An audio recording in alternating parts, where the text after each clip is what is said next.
So, I work at a gas station in rural Pennsylvania. It's a boring job, but it's pretty easy and pays alright. A few weeks ago, this new guy started. We'll call him Jeremy. Now, Jeremy is weird. He's about 25 or 26, and he hardly speaks, but he's got the creepiest laugh I've ever heard. My boss and I have both noticed this, but it's never been a problem, so there's not much we can do about it. Customers have never complained about him, and he's always done his job fairly well. Up until a few weeks ago, anyway. That's when things started going missing. Now, employee theft can be a problem at any business that sells consumer goods, and there's only one person working at a time at this gas station. It's a pretty small place. So about 2 weeks ago, my boss started noticing that we were short on motor oil. At first, it was a few containers at a time, then entire shelves and boxes from the back room. Pretty soon, entire shipments would be gone the day after we got them, and it would always be right after Jeremy's shifts. My boss has checked the security camera tapes from every single night he worked, but he could never catch him in the act. Jeremy would lock up at closing, then the motor oil would be gone the next day. My boss usually takes the tapes home with him to try and catch Jeremy stealing, but his daughter had a softball game last night, so he asked me to watch the tape for him. He offered to pay me overtime, under the table, obviously, so I took the offer. There are 3 cameras, so he gave me 3 different tapes to check. I figured it'd be a long night, but I'm trying to save up for vacation, so I really needed the money. I took the tapes home, popped them in an old VCR, and sat back. 2 days ago, the last time he worked, Jeremy started at 4 p.m. Everything seemed pretty normal at first. He counted up his drawer, switched off with the girl who was working before him, and waited for a customer. The first person who came in was Mrs. Templeton. Timestamp on the video read 4:03, a regular customer. She picked up her cigarettes and a newspaper and paid with a 20. Nothing unusual. The next customer was some local guy named Ron. He drives a motorcycle, usually comes in every few days, filled up his tank, got a bag of beef jerky, paid with a credit card, and then left. Next was some guy with a cowboy hat. I've never seen him before, but we get plenty of strangers passing through, just like at any gas station. He got $40 worth of diesel fuel, paid with a $100 bill, and went on his way. I sat back and sighed. The only thing more boring than doing this job is watching someone else do it. My boss's offer was enough to keep me watching though, so I left the tape on. Everything seemed pretty normal. I had a feeling that if Jeremy was stealing motor oil, he knew we were suspicious of him by now. I didn't expect him to be dumb enough to let us catch him on camera. Things stayed boring and routine until about 5 o'clock. At 5:03, Mrs. Templeton came back in. She must have forgotten something, but she didn't. She bought the same pack of cigarettes as before, and the same newspaper, and she paid with another 20.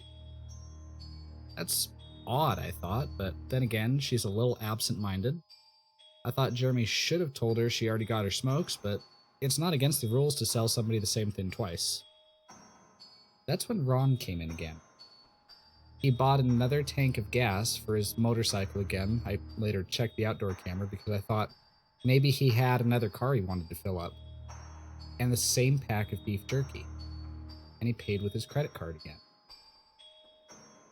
No big deal. I figured that was just a weird coincidence. Mrs. Templeton is forgetful and Ron probably owns more than one Harley. That's when the guy in the cowboy hat came back in. I felt a chill run down my spine. Don't get diesel. Don't get diesel. I found myself whispering into my empty living, but he did.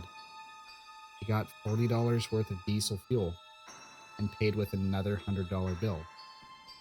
Every move he made was identical to his first visit, right down to the way he scratched his nose before he walked out.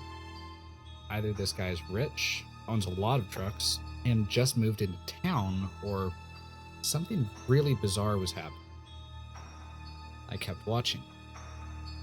Every customer for the next hour was the same as before. Every single one. I was seriously freaked out, and then at 6:03, Mrs. Templeton walked back in. She bought her cigarettes and newspaper again, and paid with a 20 again. I thought I was going to lose it. I only watched another half hour before I started fast forwarding through the rest. It was all the same. Every customer would come in at the exact same times, exactly 1 hour apart. Now I know what you're thinking. That sneaky motherfucker Jeremy has messed with the tapes. He'd run a loop of the first hour of business over and over, but that wasn't the case. There are windows around the cash register that the camera covers, and I watched the sunlight fade as time ran on. Jeremy's routine didn't loop. He swept, mopped, restocked, and did all of his duties exactly how you'd expect. But the same customers kept coming in. I was panicking at this point. Something was seriously wrong with what I was seeing, and I had no explanation for it. I skipped ahead to when he locked up and walked out to his car. He hadn't stolen anything, but I kept watching, just to make sure. I fast-forwarded one last time to about midnight. At exactly 12:03, out of nowhere, Jeremy's face pops up on camera. I don't mean he moved his head into view. I mean that 1 second the store is empty, the next second his face was all I could see. He wasn't looking at the camera, he was looking at me. I was sure of it. I screamed and fumbled for the remote. By the time I grabbed it, he was gone, just as soon as he had left. One frame he was there, the next he wasn't. My hands were shaking like crazy, but I popped in another tape. The other indoor camera shows the back area by the cash register, and I would be able to see how he got to put his face up to the camera like that. I skipped ahead to 12:03, but there was nothing. I would have been able to see him standing on a chair or something on this tape, but he wasn't there. I didn't see him enter the store at all after he left. It's like he wasn't really there. He doesn't know the security code, and no alarms were triggered that night after he locked up. What I did see, however, was that at 12:03, the motor oil vanished off the shelf. All of it. Same as Jeremy's face. 1 second it was there, and the next it wasn't. I turned that tape off and went to bed, but I didn't get a wink of sleep. My body is exhausted right now, but my mind is racing. That tape was undoubtedly the creepiest, most disturbing thing I've ever seen in my life. I work in a few hours. My boss asked me to bring the tapes back in and let him know what I found, but really, what the hell am I going to say? Jeremy works the night shift tonight, directly after me, and the plan is for my boss to come in just before I leave and confront him with me, as I'm supposed to be the one who caught him stealing. I have no idea what I'm going to do. I suppose I'll have to show my boss the tapes, but I don't want to watch them with him. I never want to see something like that again. I can't get that image of Jeremy just smiling directly into the camera out of my mind. It was the creepiest look I've ever seen on another human being's face. Anyway, I'm going to try to get some last-minute sleep before I have to go in and deal with this. I'll let you guys know what happens. Update, 2:49 p.m. Updating from my phone. Apologies in advance for errors. My boss just finished watching the last of the tapes. I told him what to expect, but you really can't prepare someone for something like that. He's scared shitless. I still am too, and Jeremy is due to come in at 4. We've got a little over an hour to get our shit together, but neither one of us knows what to say to him. Is he just a fucked up guy who likes to steal motor oil and scare the shit out of people? Or is he something else? I don't know if this is crazy, but does anyone think he could have anything to do with the time loop? My boss said he never noticed anything like that in the other tapes, but the way he popped up in this one made me think that he knew I would be watching. It's like he wanted me to see what he could do, like he was showing off or something. The way he smiled into the camera was like a little kid showing you a sandcastle they just built or something. I don't know. I probably sound crazy. I sure feel the part. I'm gonna talk to my boss some more. We have to calm ourselves down and figure out how to handle this. I'll update again tonight, but I have a really bad feeling about how this is going to play out. Update, 4:33 p.m. No sign of Jeremy. Tried calling him, but his phone has been disconnected. We're calling the police. Update, 5:33 p.m. No sign of Jeremy. Tried calling him, but his phone has been disconnected. We're calling the police. Update, 6:33 p.m. No sign of Jeremy. Tried calling him, but his phone has been disconnected. We're calling the police. Update, 7:33 p.m. No sign of Jeremy. Tried calling him, but his phone has been disconnected. We're calling the police. Update, 8:33 p.m. No sign of Jeremy. Tried calling him, but his phone has been disconnected. We're calling the police.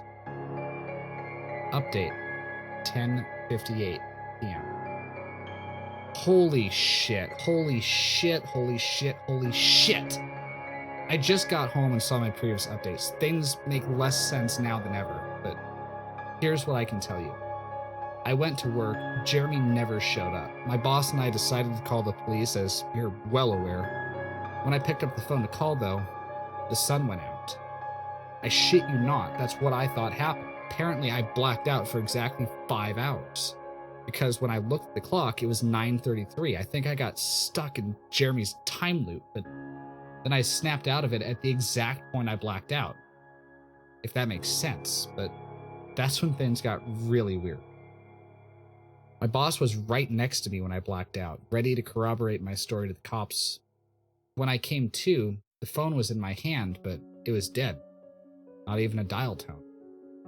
My boss was still right there, but he wasn't moving. He was standing up, but frozen. I looked at the clock again, and it wasn't moving. The second hand was stuck on the 12. It was 9:33 exactly. The clock on the register on the computer screen wasn't moving either. My phone was frozen. There was even a customer at the register waiting for my boss to get him cigarettes. I'm betting this would have been his 5th pack of the day. I got the fuck out of there, didn't lock up, didn't turn the lights out, and sorry guys, I didn't grab the security tapes to upload on the internet. Believe me, that was the last thing on my mind. The gas station is on a major highway and cars were parked all along it, except they weren't parked, they were frozen. Music like it's supposed to be, and from what I could tell by listening to the host talking between songs, no one noticed the time freeze, or whatever it was. I was the only one. Well, I'm sure Jeremy noticed as well. I still have no clue where he is or what he's doing. I'm hiding in my room, and I'm calling the police again in the morning. I don't know if I ever got through to them before, or if I did, whether they took me seriously. I'm scared for my life at this point. I'll update tomorrow. If I can. Final update, 10:33 a.m. I finally fell asleep last night around 4. I have no idea how I did it. I guess exhaustion finally got the best of me. This morning I woke up to my phone ringing. It was my boss. He'd been calling me since about 6. He woke up when time turned back on last night and immediately called cops. They came by to see what was wrong and he told them everything. The police around here are all small-time guys. They were more concerned with missing motor oil than anything, but my boss figured he would take it as long as he had their attention. They decided to go looking for Jeremy.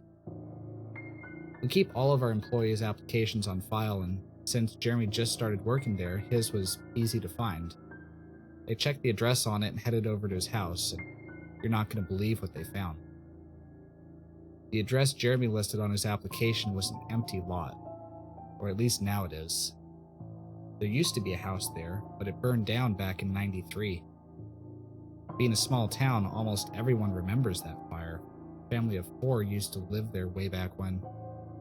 Rumor has it they had an estranged son who they never really talked about, but I can't say for sure if that's true. What I can say is true is that after an insurance investigation, the fire was ruled as an arson. The entire house was soaked in oil and torched with a Molotov cocktail. The entire family was sleeping when it happened, and none of them survived. And they never caught the guy who did it. Rumor has it that when they tried to contact the estranged son, no one could find him. Anyway, my boss called and told me about this, and I freaked out. And he asked me to come down to the gas station. What, are you crazy? I said, but he assured me that the cops were there with them. And then he dropped a bomb. The FBI was also in town, and they were going to talk to me one way or another, so I might as well come in. It was about 7:15, and I wanted to go back to bed, but I figured I wouldn't be able to sleep much more anyway, so I went down. 4 men in suits greeted me and told me to have a seat. We went over everything 2 or 3 times until they got all of the details down. I told them about Jeremy, the security tape, last night at work, everything. Finally, after I finished, one of the agents said, "Oh Christ, we've got another one on our hands." Then they made me sign a bunch of papers saying I wouldn't tell anyone about what happened, so I can't say much more.